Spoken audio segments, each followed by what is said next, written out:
नमस्कार, मेरा नाम अनीसा है और मैं राजस्थान बीकानेर से हूँ। मैंने 10 दिसंबर 2020 को अपनी मर्जी से शादी की है और मैंने अपना कोई धर्म परिवर्तित नहीं किया है, बल्कि मेरे पति ने अपना धर्म परिवर्तित किया है और हम दोनों ने एक दूसरे अपनी मर्जी से शादी की है। किसी कोई जोर ज़बरदस्ती नहीं थी। मैं सोशल मीडिया पे आना नहीं चाहती थी, पर कुछ कारणों की वजह से अब आना पड़ रहा है। बस आपको इतना ही बताना चाहती हूँ कि हम दोनों ने एक दूसरे से अपनी मर्जी से शादी की है, किसी कोई जोर ज़बरदस्ती नहीं है। बल्कि मेरे परिवार वाले अब अपने वीडियो बना के कर रहे हैं क्या हमारी लड़की को किडनैप कर लिया, ज़बरदस्ती उसकी शादी करवा दी, ये करवा दी। ये सब झूठ है। हमने अपनी मर्जी से शादी की है, कोई जोर ज़बरदस्ती नहीं है। बल्कि हमने नया से थाना पुलिस में वहाँ पे बीकानेर में हमने बयान भी दिए एक दूसरे के, मैंने और मैं अपने पति के साथ वहीं से ही रवाना हुई हूँ। किसी कोई जोर ज़बरदस्ती नहीं है। और बल्कि मैंने एसपी साहिबा को भी अपनी एप्लीकेशन दी है कि हमें खतरा है, क्योंकि मैं हर किसी की धमकी आ रही है, तुम लोगों को मार देंगे, कर देंगे। और जो लोग धमकी दे रहे हैं उनको बोलना चाहिए आज तक किसी ने शादी की नहीं है क्या?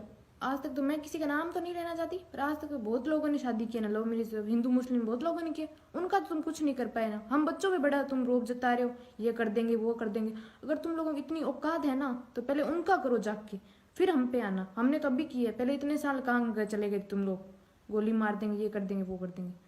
और बाकी कुछ जो लोग हैं कुछ राजनीति कर रहे हैं, वो भले ही राजनीति करें, हमारा कुछ नहीं बिगड़ने वाला।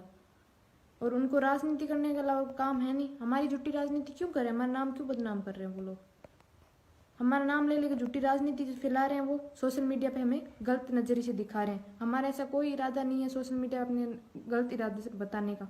और वो लोग हैं जो सोशल मीडिया पर हमें गलत बताने की कोशिश कर रहे हैं और अपनी झूठी राजनीति कर रहे हैं। अगर उन लोगों को राजनीति करनी है तो हमारा नाम क्यों यूज़ कर रहे हो? किसी और का नाम यूज़ कर लो, हमारा नाम ही क्यों यूज़ कर रहे हो? आप आज तक किसी ने, हिंदू मुस्लिम किसी ने शादी नहीं की अभी तक। हम पे बड़ा रोब जता रहे ये लोग। और बाकी जो लोग हमें धमकी दे रहे हैं ना, तुम्हें ये कर देंगे, गोली मार देंगे, वो कर देंगे, तो धमकी देते रहो। हमें तुम लोगों से कोई डर नहीं लगता। जब तुम लोग उन लोगों को कुछ नहीं बिगाड़ पाए और तुम किस मुंह से हमें कह रहे हो तुम्हारा ये कर देंगे वो कर देंगे? पहले उन लोगों को कुछ करो। बस आपसे यही अपील है कि इस वीडियो को आगे फैलाओ, हमारी प्लीज़ मदद करो। बस उन लोगों को बताओ जो हमें धमकी दे रहे हैं और जो झूठी राजनीति फैला रहे हैं ना, लव जिहाद है, ये लव जिहाद कुछ नहीं है। हमने एक दूसरे से अपनी मर्जी से शादी की है, किसी कोई जोर ज़बरदस्ती नहीं है।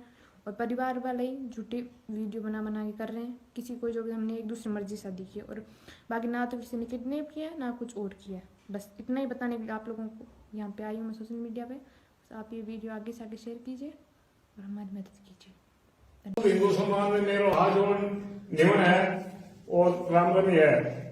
मैं जो तुलसीदास रहने वाला हूँ, हरिराम टूटी जात हूँ और 45-46 सालों में 860 में निवास करूँ और मारो धंधो करूँ। इन वास्ते तो नवजात मामलो हुआ बीकानेर में, जिको हमारी पोती के साथ हुआ है और आज हमारे साथ हुआ है, काल दूसरे साथ हो सके कि नहीं साथ। इन वास्ते आपने निवेदन करूँ सब हिंदू समाज में, जाट समाज में, कि मैंने न्याय देने वास्ते आप इकट्ठे होके और मेरी सहायता करें।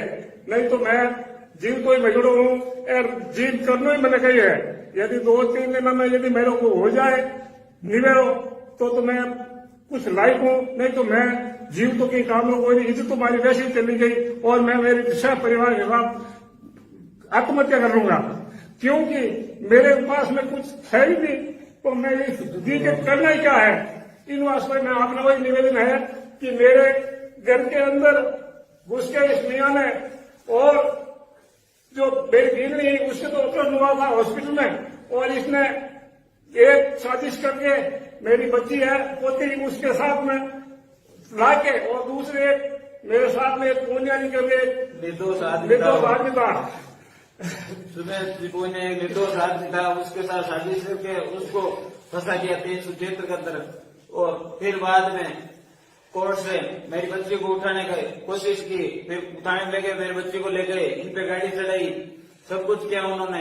अब वो रोज की धमकियां दे रहे, तुम क्या कर लोगे, तुम्हारा हिंदू समाज मरा हुआ है, तुम क्या है, कुछ नहीं हो तुम, क्या तुम्हें जिंदा वैसे ही नहीं रहेंगे, जिंदा रह के करेंगे क्या? हम तो मर चुके हैं। लेकिन मैं हिंदू समाज और जाट समाज और सर्व समाज से अपील करता हूँ और साधु संतों से मैं अपील करता हूँ कि आप आए और हमें न्याय दिलाए और इस लव जिहाद के मामले को कैसे भी करके आप उठा के हमें न्याय दिलाए। क्योंकि मैं अकेला आदमी हूँ, यहाँ मैं खेती भी करता बाहर हूँ, से मेरी खेती है वो अकेली है, मैं अकेला आदमी हूँ इस जिले में। टूटी ना हो और जाट ना हो, मैं एक 8 साल में अकेला हूँ वहाँ, और मेरी जमीन भी है, सब बिकना है वहाँ। तो मेरे पास में कोई हत्या भी कर सकता है। आज मेरे को बच्ची को लेकर कल मेरे उनको भी अटैक हो सकता है। अटैक हो गया सकता है, 6 महीने पहले मेरे बेटे को था ये वो इसके ऊपर है, देखो ये हाथों के अंदर रोड़े बिल्ली हुई है, मेरे दोनों हाथों के अंदर, ये कमर के अंदर, ये सारी, ये पैर फ्रैक्चर है, सब कुछ है। मूवमेंट हुआ है। फिर मैं उस समय हॉस्पिटल के अंदर एडमिट था, तब मैं अकेला था। मेरे हॉस्पिटल के अंदर एक वार्ड के हर गेट पे 10-10 बंदे खड़े थे, सारे पूरे कोई आके मिल के थे मेरे से। तो मैं मजबूर था, उस समय बोल नहीं सकता था, लेकिन अब मैं खड़ा हुआ तो मेरे साथ ये धोखा कर दिया इन्होंने। ये जो मेरे सपोर्ट के अंदर आया उसको निर्दोष आदमी को फंसा दिया इन्होंने। मैं 17 तारीख को इंतजार करूं। 17 तारीख में मैंने सरकार, प्रशासन, हिंदू समाज में जाट समाज मारो सहयोग कर और मैंने न्याय दिलाओ। नहीं न्याय दिलाओ तो मेरे जीव तो हूँ कोई वैसे बिगड़ो हूँ और मार्केट कुछ नहीं, मार्केट पानी पिला सकूँ आप में, वरना मार्केट में कई व्यवस्था भी है। मैं जाट समाज में दोनों बड़ा बेटा पूरा परिवार इंतजार करना हमारा जड़ी मारी हल्का हो, जड़ी में जड़ी पिछड़ी का बेटा लाता थाने आओ मान सहयोग करो, सहयोग नहीं करो तो मैं देख लिया 17 तारीख तक देख लिया हिंदू समाज मारो पेड़ो खावे नहीं आयो तो मैं सोच लिया मेरे हिंदू समाज में जन्म लेने गुना हो मां पिता आओ जितना आ सको आओ। जी डूडी है उनके घर का मामला है और मैं केवल एक चीज़ बोलना चाह रहा हूँ, सबसे कहना भी चाह रहा हूँ, चाहे वो हिंदू हो चाहे मुसलमान, बहन बेटी घर की इज्जत होती है। बहन बेटी घर की इज्जत होती है, चाहे वो हिंदुओं की हो और चाहे मुसलमानों की। अगर किसी भी मुसलमान को कोई मुल्ला मौलवी ये बोल के बरगला रहा है कि तुम्हें लव जिहाद करना चाहिए, तो एक बात उसको याद रखनी चाहिए कि उसके घर में अगर बहन बेटी है और अगर यही काम हिंदू का चालू हो गया करना इसी तरीके का, जैसे अब बरगलाए हुए कुछ मुसलमान युवक कर रहे हैं पूरे देश में, तुम्हारी बहन बेटी बुर्का पहन के निकलती, अगर वो किसी के साथ भागेगी तो कैसा लगेगा भाई? अच्छा लगेगा? इज्जत सबकी बराबर होती है। किसी की भी बहन बेटी हो, किसी की भी बेटी हो, बहन हो, भांजी हो, भतीजी हो, घर की महिलाएं, हर एक परिवार की इज्जत होती है। और अगर कोई बुर्के वाली की इज्जत उछाली जाए या घूंघट वाली की, उस घर पे क्या बीतेगी उस घर वालों को मालूम चलेगा। उस लड़के को अच्छा लग रहा होगा जो उस लड़की को बहला फुसला के भगा के ले गया, केवल मात्र 18 साल की पूरी हुई है। उसकी इतनी सोच नहीं है जितनी वो लिख रही है कि मैं बालिग हो गई हूँ, ये हो गई हूँ, वो हो गई हूँ। एक मुख्तियार नाम का छोरा है जिसका बाप का नाम है मुन्ने खां, और ये कोलायत के बीटनोक का गांव का रहने वाला है। अरे मुन्ने खां, एक बात बता, तेरा बेटा भगा के ले गया किसी की लड़की को, उसका दादा, उसका बाप सत्यनारायण जी के पिताजी, ये बुजुर्ग आदमी है, मुझे पढ़े लिखे आदमी लगे, बुजुर्ग लगे। और लोग बोल रहे हो जाटों की बेटी है, वो है। अरे जाट की हो, चाहे मेघवाड़ की हो, चाहे राजपूत की हो, चाहे मियों की हो, बेटी सबकी बराबर होती है, इज्जत सबकी बराबर होती है। वो एक दादा और एक बाप एक वीडियो निकाल रहे हैं कि अगर 17 तारीख तक हमारी बेटी हमें वापस नहीं मिली, हमें न्याय नहीं मिला, तो हम आत्मदाह कर लेंगे, हम खुदकुशी कर लेंगे। सत्यनारायण जी को मैं बोलना चाह रहा हूं और उनके पिताजी को भी मैं बोलना चाह रहा हूं, मैं जाति से क्षत्रिय हूं।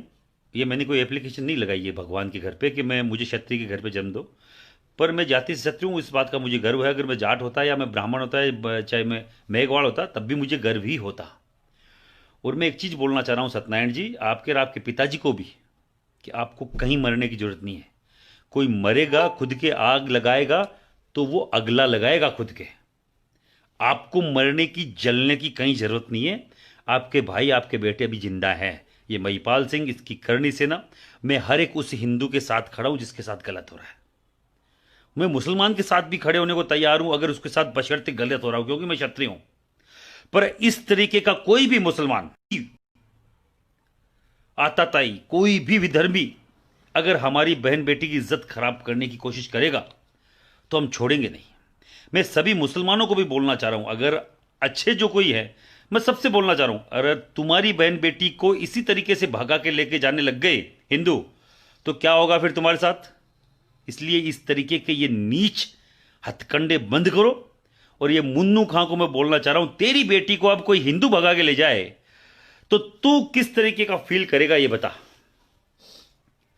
अपने इस राज्य में अपने साथ ये हो रहा है कि इंटरकास्ट मैरिज पे ये राज्य सरकार 5 लाख रुपए दे रही है। अरे भैया, सबकी इज्जत है, अपने अपने धर्मों में शादी करें, अपने अपने समाज में शादी करें। हर कोई चाहता है, हर कोई बाप चाहता है कि मेरे ही समाज की अच्छे घर में मेरी बच्ची की शादी। भी नहीं चाहता कि उनकी लड़की कोई दूसरे समाज में जाके शादी करे।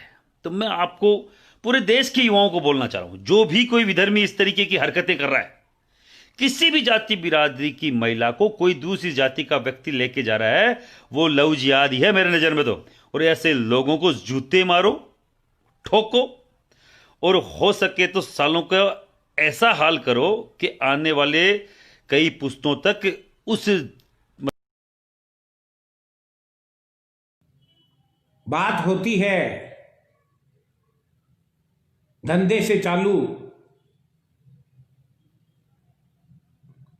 सत्यनारायण और मुन्ने खां।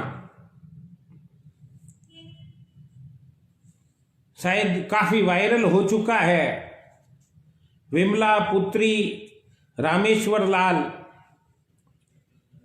RD 860 और मुन्ने खां के बीच लिव इन रिलेशनशिप जो 2018 में, जिसमें यह साफ लिखा गया है कि हम 15 साल से आपस में साथ रह रहे हैं। शायद दोनों को भरोसा नहीं था एक दूसरे पे, क्योंकि इनका बिजनेस एक अलग टाइप का था। मस्ती मारने के मूड में जब लोगों को ठगा जाता है तो लालच भी दिया जाता है।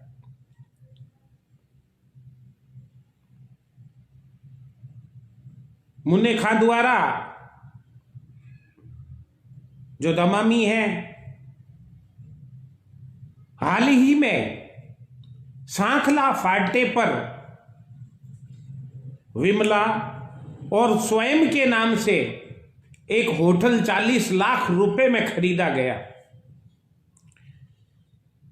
जब यह होटल खरीदा गया तब मुक्ता प्रसाद में जो सत्यनारायण की पत्नी के नाम से जो लिव इन रिलेशनशिप मुन्ने खां के साथ रह रही थी, उसके नाम से जो मकान खरीदा गया वो बेच दिया गया था।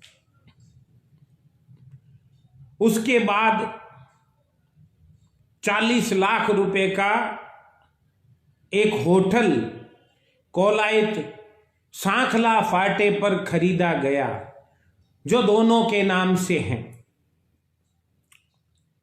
अब हमारे युवा उत्साही और कुछ जिनका बिजनेस है इस प्रकार की बातें उड़ाना, जो इसको लहू जिहाद का चोला पहनाना चाहते हैं।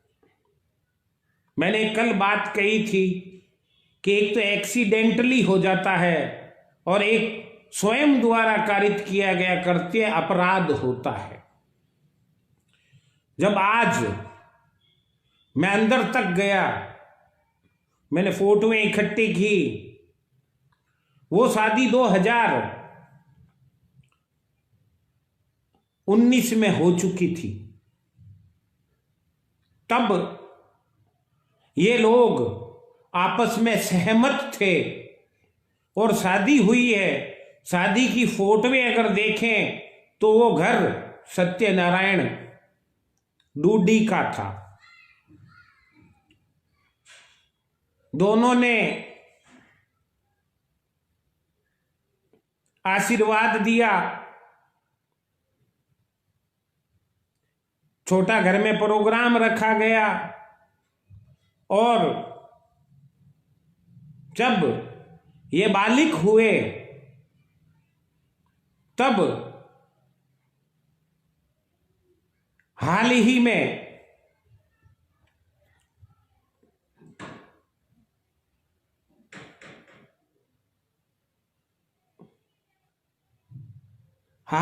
में इनको अटेस्टेड करवाया गया तथा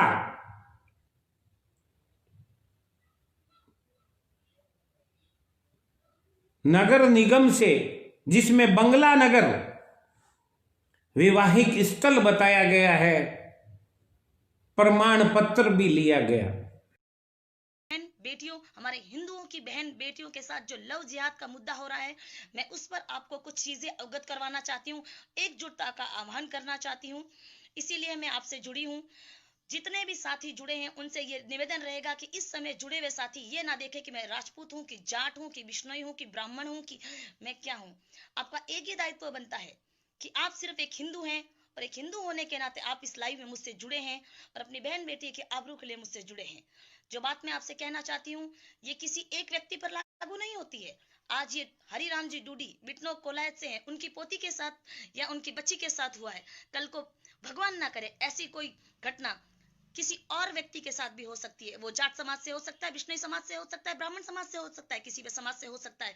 इसलिए अब हमारा दायित्व बनता है कि हम हिंदुत्व की तलवारें मजबूत करें, अपनी बहन बेटियों को वो संस्कार दें, उनको वो चीजें बतलाएं कि ये किस तरह से लव जिहाद के मैटर में हमारी बहन बेटियों को फंसाकर उनके साथ किस प्रकार की यातनाएं करते हैं।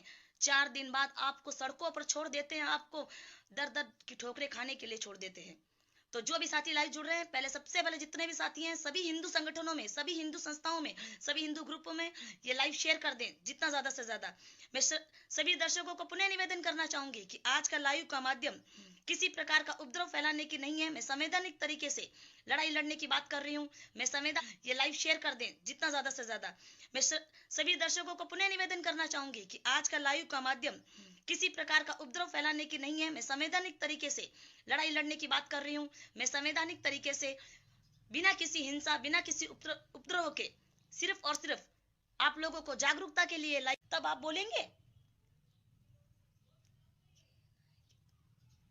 दूसरी बात, हम लोग कहते हैं कि हम जिहादियों पर ये कर देंगे, हम जिहादियों पर वो कर देंगे, करते तो आप कुछ भी नहीं है। मैं फिर से कहना चाहूंगी जितने भी हिंदू भाई जुड़े हैं, अगर आप लोग पहुंचा सकते हैं मेरी ये बात मुख्यमंत्री तक और माननीय मोदी जी तक, गजेंद्र सिंह जी शेखावत सर और बीकानेर के, नागौर के जो भी चुने हुए